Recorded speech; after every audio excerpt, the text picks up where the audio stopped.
Good morning dear students, welcome back in physics class. Students, आज हम जो हमारा सेकंड यूनिट है उसका फर्स्ट चैप्टर कंप्लीट करने वाले हैं। लास्ट टॉपिक है उनके ग्राफ, तो हम पढ़ेंगे velocity time graph for an accelerated motion. 9th class में रीड किया हुआ ऑल टॉपिक है, रिवीजन करते हैं हम इस टॉपिक की। Velocity time graph for an accelerated motion when object is moving with zero acceleration. अगर वेलोसिटी में चेंज नहीं हो रहा, object moving with same velocity, मान लीजिए ऑब्जेक्ट है वो v वेलोसिटी से इनिशियली मूव कर रहा है और वो v से ही मूव करता है, क्योंकि एक्सेलरेशन का फॉर्मूला क्या होता है, v minus you over t, यही होता है। अगर ये वेलोसिटी दोनों सेम है तो एक्सेलरेशन क्या होगी, ज़ीरो होगी।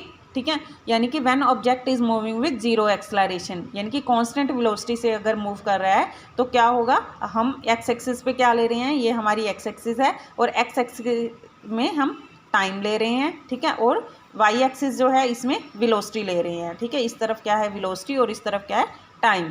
अब विद रिस्पेक्ट टू टाइम क्या है, वेलोसिटी चेंज नहीं कर रही। मान लीजिए टाइम जो है, हम यहाँ कुछ मैं रीडिंग अगर पुट कर दूँ, ये 1 सेकेंड में वेलोसिटी कुछ वैल्यू थी इसकी, मान लीजिए 40 मीटर पर सेकेंड है, तो 2 सेकेंड में भी 40, 3 पे भी 40। कांस्टेंट वेलोसिटी से अगर ऑब्जेक्ट मूव कर रहा है तो क्या रहेंगे, ये इधर ही पॉइंट बनेंगे, यानी कि ये क्या है, parallel to time axis. When object is moving with zero acceleration, then the graph between velocity and time there is a line which is parallel to time axis, यानी कि ग्राफ जो है एक ऐसी लाइन आएगी जो टाइम एक्सिस के क्या रहेगी, पैरेलल रहेगी। तो अब ये लाइन क्या है, पैरेलल है टाइम एक्सिस के। क्लियर। तो हमारा पहला ग्राफ क्या था, जब ऑब्जेक्ट जीरो एक्सेलरेशन से मूव कर रहा है, या फिर when object is moving with constant velocity, same velocity से मूव कर रहा है, तब भी वो यही रहेगा। सेकंड देखिए, body moving with uniform velocity. अगर ऑब्जेक्ट है यूनिफॉर्म वेलोसिटी से मूव कर रहा है, यूनिफॉर्म वेलोसिटी मतलब इक्वल वेलोसिटी चेंज कर रहा है इक्वल इंटरवल ऑफ टाइम में, इक्वल हाँ जी, तो उसमें क्या होता है, इक्वल डिस्प्लेसमेंट कवर करता है इक्वल इंटरवल ऑफ टाइम में, तो जो आपकी वेलोसिटी रहती है वो यूनिफॉर्म रहती है। तो यूनिफॉर्म के लिए जो ग्राफ बनता है दैट इज स्ट्रेट लाइन। वो क्या बनता है, एक स्ट्रेट लाइन ग्राफ बनता है। ये टाइम और वेलोसिटी के बीच में ये स्ट्रेट लाइन ग्राफ आ गया, that is body moving with uniform velocity. अब हम थर्ड बात करेंगे, positive constant acceleration having some initial velocity, यानी कि पॉजिटिव एक्सेलरेशन है बट इनिशियली क्या है, उसकी कुछ वैल्यू है, इनिशियल वेलोसिटी अटेन की हुई है, जीरो से स्टार्ट नहीं कर रहा ऑब्जेक्ट। तो जब ऑब्जेक्ट जीरो से मूव नहीं करता, वेलोसिटी की कुछ वैल्यू है, तो यहाँ से नहीं, वो ऑब्जेक्ट यहाँ से स्टार्ट कर रहा है और कॉन्स्टेंटली मूव करता है। ठीक है, यूनिफॉर्म एक्सेलरेटेड मोशन है ये, but start initial not starting from origin. ठीक है, initially it has already some velocity, यानी कि स्टार्ट के, अगर मान लीजिए स्कूटी है या बाइक है, उसको हम खड़े खड़े रेस दे रहे हैं तो कुछ वेलोसिटी आ जाती है उसमें। ठीक है, रेस दे रहे हैं तो कुछ वेलोसिटी उसमें आ जाती है, that is the example of this case. ठीक है, इनिशियली ऑब्जेक्ट ने वेलोसिटी गेन की हुई है and after that he is moving with constant acceleration.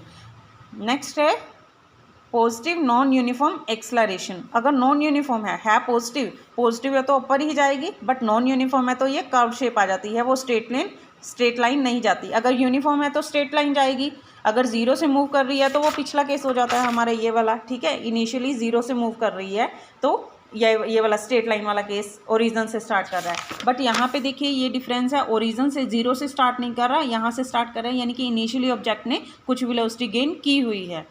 और यहाँ पे नॉन यूनिफॉर्म एक्सेलरेशन का केस है। नॉन यूनिफॉर्म मतलब वो स्ट्रेट लाइन नहीं रहता स्टूडेंट्स, तो कैसा रहता है, वो कर्व शेप रहती है, वो नॉन यूनिफॉर्म रहता है। नेक्स्ट आता है students negative acceleration with positive initial velocity. Acceleration कैसी है, नेगेटिव, मतलब रिटार्डेशन है, मतलब ऑब्जेक्ट की वेलोसिटी डिक्रीज कर रही है, and having some positive initial velocity. अब देखिए आपके पास जो कोऑर्डिनेट होते हैं वो ये पॉजिटिव होता है, ये यहाँ पे इसमें x और y दोनों पॉजिटिव होते हैं, यहाँ पे क्या होता है, x नेगेटिव होता है और y पॉजिटिव होता है, और यहाँ पे क्या होते हैं, x नेगेटिव y भी नेगेटिव, और यहाँ पे क्या है, x पॉजिटिव और y नेगेटिव, ऐसा होता है। यहाँ पे दोनों ये कोऑर्डिनेट पढ़े हुए आपने। अगर हम ग्राफ की बात करें, ये हमारा first coordinate, second, third and fourth. First coordinate में x और y दोनों के कोऑर्डिनेट पॉजिटिव में रहते हैं, यहाँ x नेगेटिव हो जाता है, y पॉजिटिव, यहाँ पे क्या होता है दोनों ही नेगेटिव, और यहाँ पे x पॉजिटिव और y नेगेटिव। तो अब यहाँ पे क्या कहा है आपको, नेगेटिव एक्सेलरेशन है but having some positive initial velocity. Initially क्या है, वेलोसिटी कुछ पॉजिटिव वैल्यू में है, तो ये क्या रहेगी, इसी क्वाड्रेंट में आएगी। तो हमने ऊपर वाले में ही रखा है इसे। देखिए यहाँ पे कुछ आपको दिख रहा होगा, ये फोर्थ बने हुए हैं, ये फर्स्ट है, ये सेकंड है, थर्ड है, फोर्थ है, इसमें ही आई हैं ये। तो यहाँ से ये अपर नहीं जा रही लाइन, डाउनवर्ड आ रही है, इसका मतलब क्या है, ये डिक्रीज़ कर रही है, मतलब एक्सेलरेशन डिक्रीज़ कर रही है। बट इनिशियली क्या है, वेलोसिटी की वैल्यू पॉजिटिव में है, तो ये हमने फर्स्ट क्वाड्रेंट में रखा इसे। क्लियर। नेक्स्ट आता है students, negative acceleration have zero initial velocity. अगर आपकी एक्सेलरेशन डिक्रीज़ कर रही है, यानी कि नेगेटिव एक्सेलरेशन है, बट जो इनिशियली वेलोसिटी है वो क्या है, ज़ीरो है। तो ध्यान से देखिए आपका कौन से क्वाड्रेंट में जाएगा, ये फर्स्ट में नहीं बन रहा, ये सेकंड में भी नहीं बन रहा, थर्ड में भी नहीं बना, ये फोर्थ में बन रहा है, यानी कि नेगेटिव एक्सेलरेशन है बट स्टार्ट ये ज़ीरो से हो रही है। इसमें क्या था, ये है तो नेगेटिव बट इनिशियली इसकी पॉजिटिव वैल्यू है, तो इसीलिए फर्स्ट क्वाड्रेंट में आ गया। बट ये स्टार्टिंग फ्रॉम ज़ीरो है और उसके बाद वो डिक्रीज़ कर रही है, तो यहाँ पे डाउनवर्ड डायरेक्शन में एक्सेलरेशन का ग्राफ आएगा।